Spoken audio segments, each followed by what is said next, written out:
നമസ്കാരം. അയ്യോ, അവൻ പാവമാ, അവൻ പാവമാ, അവൻ പാവമാ, അവൻ നിരപരാധിയാ. അല്ല, അവൻ പാവമാ. അവൻ അങ്ങനെ ചെയ്യാൻ അവനെ എനിക്കറിയില്ല അവൻ ചെയ്യുമോ ഇല്ലയോ എന്നുള്ളത്. അവൻ പാവം, അവനെ ഞാൻ എങ്ങനെയും ജയിലിൽ നിന്ന് ഇറക്കും. ഇത് പറഞ്ഞ് ഞാനല്ല കേട്ടോ. ആലുവയിൽ 4 വയസ്സുകാരിയായി കല്യാണി മരിച്ചില്ലേ, ആ കല്യാണീൻ്റെ കൊലപാതകത്തിലെ കല്യാണിയുടെ അച്ഛൻ പറയുകയാണ് സ്വന്തം അനിയനെ ഇറക്കുക, നിരപരാധി അത്രേ. അല്ല, അവൻ പുണ്യാളൻ എന്നൊക്കെയാണ് ഈ ഇദ്ദേഹത്തിൻ്റെ ഒരു ധാരണ. കാരണം എന്ന് വെച്ചാൽ അവൻ പാവമാണെന്നൊക്കെ ഇദ്ദേഹം പറയുന്നത്. കാരണം അദ്ദേഹം അങ്ങനെ പറയുമ്പം നമുക്കങ്ങനെ വിശ്വസിക്കാതിരിക്കാൻ പറ്റുമല്ലോ. എൻ്റെ പൊന്നു മനുഷ്യ, നിങ്ങളൊരു പാഴ് ജന്മം എന്ന് പറയാവുന്ന പാഴ് ജന്മം. നിങ്ങളുടെ മകളെ അനുജൻ ഉപദ്രവിച്ചിട്ട് നിങ്ങൾ അവനെ ഇറക്കുമെന്ന് പറഞ്ഞു കഴിഞ്ഞാലോ, അവൻ നിരപരാധിയാണ്, മറ്റവനാ അല്ലെങ്കിൽ അങ്ങനെയാണെന്നൊക്കെ പറഞ്ഞു കഴിഞ്ഞാലോ, നിങ്ങൾക്ക് തീരെ നിങ്ങളുടെ മകളോടൊരു സ്നേഹമില്ലേ? അത് നിങ്ങളും കൂടി അറിഞ്ഞിട്ടാണ്. നിങ്ങളിപ്പോൾ പറഞ്ഞല്ലോ 1.5 കൊല്ലമായിട്ട് ഇത് പിന്നെ ഇങ്ങനെ നടക്കുന്നവർ നിങ്ങൾ അറിഞ്ഞിട്ടില്ല, നിങ്ങളുടെ ഭാര്യ അറിഞ്ഞിട്ടില്ല. പിന്നെ നിങ്ങളുടെ ഭാര്യ പറഞ്ഞു നിങ്ങളുടെ മകളെ രക്ഷിക്കാനായിട്ട് പാലത്തിൻ്റെ മുകളിൽ നിന്ന് എടുത്ത് പുഴയിലോട്ട് എറിഞ്ഞതാണ്. എന്ത് രക്ഷിക്കലാണ്? ഒരു കുട്ടീനെ കൊല ചെയ്തിട്ടാണ് രക്ഷിക്കുന്നത്. എന്താ പരിപാടി? എന്താ ഇത്? ഇപ്പം പറഞ്ഞ അവൻ അങ്ങനെയാണ് ഇങ്ങനെയാണ് കാര്യം. എന്താണെന്ന് വെച്ച് കഴിഞ്ഞാൽ അവനാണല്ലോ കുടുംബത്തിലെ കാര്യങ്ങളൊക്കെ നോക്കുന്നത്. നിങ്ങൾക്ക് കിട്ടുന്ന പൈസ കേട്ട് നിങ്ങൾ കുടിക്കുക, എവിടെയെങ്കിലും ഇരിക്കുക, നിങ്ങൾക്ക് എവിടെയെങ്കിലും തിന്നും കുടിച്ചിരിക്കണം. അപ്പോൾ നിങ്ങളുടെ മക്കളുടെ കാര്യങ്ങളോ ഭാര്യയുടെ കാര്യങ്ങളോ നോക്കാൻ നിങ്ങൾക്ക് സമയമില്ല. അതുകൊണ്ടാണ് അവരങ്ങനെ ചെയ്തതെന്ന് ആണ് തോന്നുന്നത്. നിങ്ങളുടെ ഭാര്യ സന്ധ്യ. പിന്നെ ഇവരാദ്യം പറഞ്ഞു ഇവരുടെ മകളല്ലാന്ന് ഇതിൻ്റെ ഇടയിലൊരു വാക്ക് പറയുന്നുണ്ട്. അതെന്ത് അങ്ങനെ ഇരിക്കട്ടെ. അത് കഴിഞ്ഞ് പറഞ്ഞ് ഇവർ അറിഞ്ഞിട്ടാണ് ചെയ്യുന്നത്.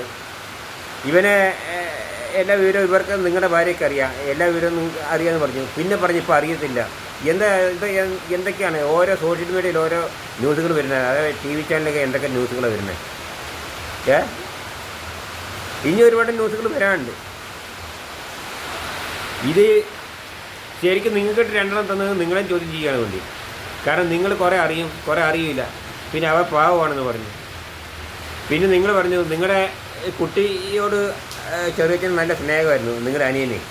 അതായത് നിങ്ങൾ കുട്ടിയെ അവനെ കൊങ്ങിന്ന് വിളിക്കും, സംഗീന്ന് വിളിക്കും, പേര് വിളിക്കും, ചെറിയച്ഛനെ വിളിക്കും, എടാന്ന് വിളിക്കും, മറ്റേ വിളിക്കും, മറിച്ചത് വിളിക്കും എന്നൊക്കെയാണ് പറയുന്നത്. പിന്നെ കുറച്ച് കഴിഞ്ഞ് കൊങ്ങിന്ന് വിളിക്കും. എന്തായാലും കുട്ടി മരിച്ചു. നാട്ടുകാരൊക്കെ ആകെ രോഷപ്രകടനത്തിലാണ്. നാട്ടുകാർ നല്ല രോഷത്തിൽ നിൽക്കുകയാണ്. ഇപ്പം എന്താണ് നാട്ടുകാർ പ്രതികരിക്കുക, എങ്ങനെയാണ് നാട്ടുകാർ പ്രതികരിക്കുന്നത് അറിയില്ല. ഇപ്പം നല്ല മഴ പെയ്യുന്ന സമയമാണ്. ഇപ്പോൾ എനിക്കിത് വീഡിയോ ചെയ്യുമ്പോൾ ചിലപ്പോൾ എൻ്റെ സൗണ്ട് ചിലപ്പോൾ കിട്ടിക്കൊള്ളണമെന്നില്ല. പക്ഷേ എന്തായാലും വീഡിയോ ചെയ്യാതിരിക്കാൻ പറ്റില്ല. ഇപ്പം ഏതൊക്കെ ന്യൂസ് ചാനലിലാണ് സന്ധ്യ ഇപ്പോൾ ജയിലിൽ പോയിട്ട് ഹാപ്പിയില്ലാന്നാണ് പറയുന്നത്. ഹാപ്പി ആവും ചിലപ്പോൾ, പറയാൻ പറ്റില്ലല്ലോ.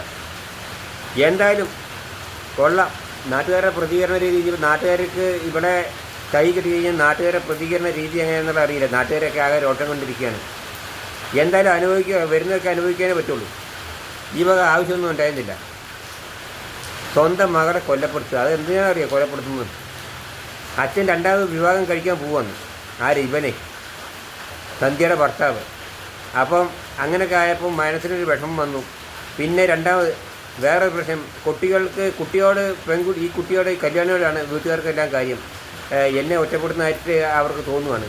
എങ്ങനെ ഒറ്റപ്പെടുത്താതിരിക്കും? ഇതല്ലേ അനിയനായിട്ട് രാത്രിയിലുള്ള ബന്ധം, വഴിവിട്ട ബന്ധം, മറ്റേ ബന്ധം, മറിച്ചേ ബന്ധം, ഇതൊന്നും ആരും അറിയത്തില്ല എന്നുള്ള. ഇതിപ്പോൾ സംഗതി പൊളിഞ്ഞില്ലേ? ഇതൊക്കെ നിങ്ങളെ കെട്ടിപ്പൂട്ടി വെച്ചിട്ട് എന്തായി കാര്യം? ഇതാരും അറിയില്ല എന്നിരുന്നതാണ്. ഒരു നല്ല ഡോക്ടറാണ് പോസ്റ്റ്മോർട്ടം ചെയ്ത നിങ്ങളുടെ കുട്ടീൻ്റെ ബോഡി പോസ്റ്റ്മോർട്ടം ചെയ്ത ഡോക്ടർ, നല്ലൊരു ഡോക്ടറാണ്.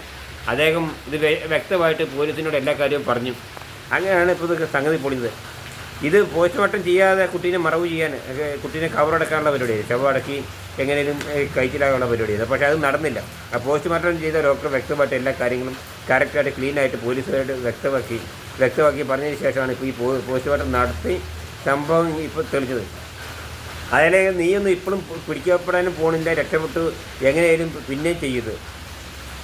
നിങ്ങൾ തമ്മിലുള്ള ഈ ബന്ധം പിന്നെയും തുടരുകയും ചെയ്യും. അത് അങ്ങനെ നടക്കും, പിന്നെയും കാര്യങ്ങളോട് നടക്കും. ഈ അച്ഛൻ എന്ന് പറയുന്ന ഈ കുട്ടിയുടെ അച്ഛനുണ്ടല്ലോ, അത് വെറും പൊട്ടനാണെന്ന് തോന്നുന്നു. ഇയാൾക്ക് ഈ കാര്യമൊന്നും അറിയില്ല. ഇയാൾ പിന്നെ ഇത്രയും കാര്യം എന്തെടുക്കുക ചേരയ്ക്കാൻ നടക്കുമായിരുന്നു ഇയാൾക്ക് വീട്ടിലൊരു കാര്യം അറിയില്ല എന്നുള്ള. ഒരു മാധ്യമത്തിൻ്റെ മുന്നിൽ അഭിമുഖം നടത്തുന്ന ഒരു ഷർട്ടെങ്കിലും ഇട്ടൂടെ അയാൾക്ക്? കുറേ ആളന്മാരുടെ കൂട്ട് ഷർട്ട് വിടാതെ ഒരു മാധ്യമപ്രവർത്തകരുടെ മുന്നിലാണ് പോയി നിൽക്കുന്നത്. ഇനി അതെന്തെങ്കിലും ആട്ടെ. ഇപ്പം ഇയാളെ അനിയനെ രക്ഷപ്പെടുത്താൻ നടത്തുക എന്ത് കാര്യത്തിനാണത്? ഇയാൾ രാജ്യത്തിന് എന്തെങ്കിലും പുണ്യപ്രവൃത്തി ചെയ്ത ആളാണോ? പുണ്യപ്രവൃത്തി ചെയ്ത ആളാണെന്നുണ്ടെങ്കിൽ ഓക്കെ, നമുക്ക് അംഗീകരിക്കാം. ഒരു പെഞ്ച് കുഞ്ഞിനെ ബലാത്സംഗം ചെയ്ത് കൊന്നിട്ട് എന്നിട്ട് ഇവനെ രക്ഷിക്കാൻ നടക്കുന്നു. നാണമില്ല മനുഷ്യൻ നിങ്ങൾക്ക് പോയി കേട്ടി തൂങ്ങി ചത്തൂടെ. നിങ്ങൾക്ക് കുടുംബം നോക്കാൻ നിങ്ങൾക്ക് അറിയില്ല, നിങ്ങൾക്കൊന്നും അറിയില്ല, നിങ്ങൾക്ക് ഒരു വസ്തുവിനും അറിയില്ല. എന്നിട്ട് നിങ്ങൾ ഇവനെ രക്ഷപ്പെടുത്താൻ നടക്കുന്നു. കഷ്ടം തന്നെ കേട്ടോ, കഷ്ടമാണ്, കഷ്ടം, മഹാകഷ്ടം. നിങ്ങളൊക്കെ ഇങ്ങനെ ഒരു പാഴ്ചയമായിട്ട് ജീവിക്കുന്നതിന് നല്ല വേറെ എന്തെങ്കിലും എവിടെയും കെട്ടി തൂങ്ങി ചാവുമില്ല. അല്ല, മനുഷ്യന് വിഷമം വരാഞ്ഞിട്ട് വന്നിട്ട് പറയാണ് എന്താ ഈ ലോകത്തിൻ്റെ അവസ്ഥ. നിങ്ങളൊക്കെ ആരാ എന്തിനാ ഇവനെ സ്വന്തം അനിയൻ തെറ്റ് ചെയ്തത് തന്നെയാണ്. അതിലെ ബന്ധു തെറ്റ് ചെയ്തത് തന്നെയാണ്. ആര് തെറ്റ് ചെയ്തതിന് തെറ്റ് തന്നെയാണ്. നിങ്ങൾ പറഞ്ഞ അകന്ന ബന്ധുവായിരുന്നു, ഇപ്പം അകന്ന ബന്ധു മാറി ഇപ്പം സ്വന്തം അനിയനായി പീഡനത്തിനിരയായത്. അനിയൻ്റെ പേര് പോസ്കോ കേസിലും നിങ്ങളുടെ ഭാര്യയുടെ പേരിൽ, അതായത് സന്ധ്യ എന്ന് പറഞ്ഞാൽ ഈ രാഷ്ട്രീയത്തിൻ്റെ പേരിൽ ഇപ്പം കൊലകുറ്റത്തിന് കേസെടുത്തിട്ട് ഏതായാലും കുഴപ്പമില്ല, നന്നായിട്ടുണ്ട്. തുടർന്ന് ഇതിനുള്ള അങ്ങോട്ടുള്ള ഈ നിയമവഴികൾ മുന്നിലേക്ക് നല്ല ശക്തമായിട്ട് തന്നെ പോട്ടെ. കാരണം ഇടയ്ക്ക് വെച്ച് നിർത്താൻ പാടില്ല. ഇവന് ഇനി വിട്ട് കഴിഞ്ഞാൽ തന്നെ നാട്ടുകാരുടെ പ്രതികരണം എങ്ങനെയാണെന്ന് അറിയില്ല. ഇവനെയും ചിലപ്പോൾ അടിക്കും, നിങ്ങളുടെ ഭാര്യനെയും ചിലപ്പോൾ നാട്ടുകാർ കൈകാര്യം ചെയ്യും.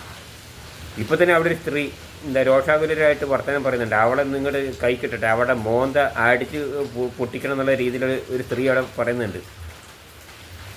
കാരണം അത്ര നല്ല പുണ്യപ്രവൃത്തിയാണല്ലോ ചെയ്തു വെച്ചിരിക്കുന്നത്. നാട്ടുകാർക്ക് നല്ല ഉപകാരമല്ലേ ചെയ്ത് കുട്ടീനെ കൊലപ്പെടുത്തിയിട്ട്. എന്തോ ഒരു കഷ്ടപ്പാട്. നിങ്ങളൊക്കെ എന്തൊരു ജന്മ മനുഷ്യന്മാരെ. ശരി, കൂടുതൽ പറയാമെന്നില്ല, നിർത്തുകയാണ്. ഇനി ഒരുപാട് വാർത്തകളുണ്ട്. കാരണം ഇനി ദിവസവും വാർത്തകൾ വന്നുകൊണ്ടിരിക്കുക. എല്ലാതും കൂടി ഇപ്പോൾ ഒരുമിച്ച് പറയാൻ നിന്ന് കഴിഞ്ഞാൽ പറഞ്ഞു തീരുമില്ല. പിന്നെ എന്തെങ്കിലും ദിവസം വാർത്ത ചെയ്യണ്ടേ. ശരി എന്നാൽ ഓക്കെ, നിർത്തുകയാണ്. ഓക്കെ.